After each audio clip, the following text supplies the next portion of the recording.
any given point of time, there are multiple players active in stock market, such as hedge funds, FII, DIIs, domestic investors, HNIs, high net worth individuals, and most of them are well educated and having strong background in finance. Only player who has thin chance of being financially educated is the retail investor. और finance का game ऐसा है कि it is one of the most complex game, not because there is complexity in understanding finance, but because of these all advanced competitors, it is very tough to beat them and earn money from the market. हो सकता है short term में income हो जाए किसी की by fluke और bye some guesses, but फिर भी आपको ये कॉन्फिडेंस कभी नहीं आएगा अगर आपके पास प्रॉपर फाइनेंशियल बैकग्राउंड नहीं है, फाइनेंशियल एजुकेशन नहीं है, तो ये कॉन्फिडेंस कभी नहीं आएगा कि आप उस पर्टिकुलर स्टॉक में कब तक आप रुक सकते हैं और उसकी प्राइस डिटरमाइन करके उसमें कॉन्फिडेंटली आप अपने आप की पोजीशन होल्ड कर सकते हैं। इसके लिए सबसे ज़रूरी चीज़ है फाइनेंशियल लिटरेसी, और फाइनेंशियल लिटरेसी की शुरुआत होती है दो टर्म से। Either you do in stocks technical analysis और fundamental analysis। Technical analysis traders के लिए होता है, फंडामेंटल एनालिसिस इन्वेस्टर्स के लिए होता है। टेक्निकल एनालिसिस में हम शेयर की चार्टिंग और उसके पैटर्न्स वगैरह की स्टडी करते हैं and it is comparatively shorter period of time. और फंडामेंटल एनालिसिस में we try to create a vision for a certain stock depending upon उसके पैरामीटर्स, कुछ हम आगे चल के सीखेंगे जिससे हम स्टॉक में ट्रस्ट कर पाएंगे या उस पर्टिकुलर बिजनेस में हम अपना ट्रस्ट दिखा सकते हैं। और उस स्टॉक में इन्वेस्टर लोग अक्सर लॉन्ग टर्म रुकने की कोशिश करते हैं जिससे कि उनको एक बढ़िया बेनिफिट हो सके। And it is also advisable कि you try to become investor more than a trader if you are just starting your trading. Basically conviction is very much needed in stock market or any sort of investment, because जब तक कि investor का conviction नहीं है उस particular instrument में, तब तक उसके लिए उस पर्टिकुलर इन्वेस्टमेंट में लॉन्ग टर्म तक होल्ड कर पाना इज नेक्स्ट टू इम्पॉसिबल।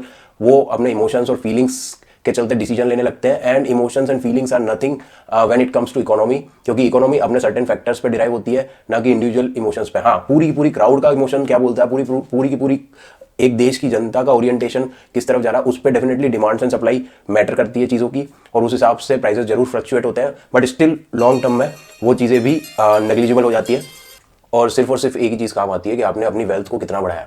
अब थोड़ी सी वेल्थ के बारे में बात कर लेते हैं। तो वेल्थ बेसिकली क्रिएट कैसे होती है? पहली बात तो अर्न कैसे होती है वेल्थ, और फिर क्रिएट के बारे में हम बाद में बात करेंगे। तो वेल्थ अर्न करने का सिंपल सा आप बोल सकते हैं कि इनकम के जितने भी सोर्सेज हैं उनको आप कलेक्टिवली अपनी वेल्थ अर्निंग सोर्सेज बोल सकते हैं।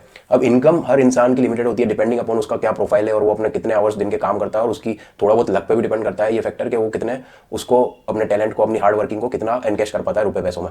और जब उसके पास एक इनकम हो गई तो अब यहाँ पे टोटल तीन चीज़ें आ जाएंगी। एक हो जाएगा उसकी सेविंग्स, एक हो जाएगा उसके एक्सपेंसेस, और एक हो जाएगा उसका इन्वेस्टमेंट।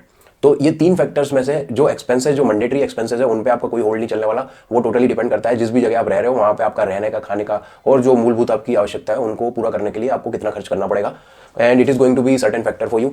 इसके अलावा आपकी सेविंग्स जो होंगी और जो आपका इन्वेस्टमेंट होगा, those are very important factors for you, because वहाँ पे आपका कुछ कंट्रोल हो सकता है। तो सेविंग्स आपको थोड़ी सी छोटी रख भी लोगे तो चल जाएगा। सेविंग्स में आपको उतनी नीड्स होनी चाहिए जिसको आप अपने इमीडिएट फ्यूचर के लिए इस्तेमाल करना चाहेंगे या कर सकते हैं। और जो आपको लॉन्ग टर्म फ्यूचर के पर्सपेक्टिव से बेनिफिट देने वाली चीज़ होगी वो होगी आपकी investment.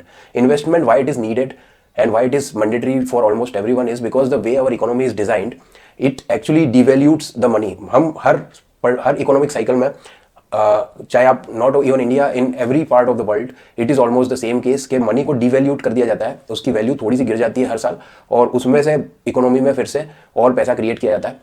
It is a long theory, आगे चल के कभी हम सीखेंगे, but it is like almost money का थोड़ा सा डिवैल्यूएशन हो जाता है हर साल, आप बोल सकते हो। और जो जितना उसमें डिवैल्यूएशन होता है वही एक तरह से इन्फ्लेशन भी है।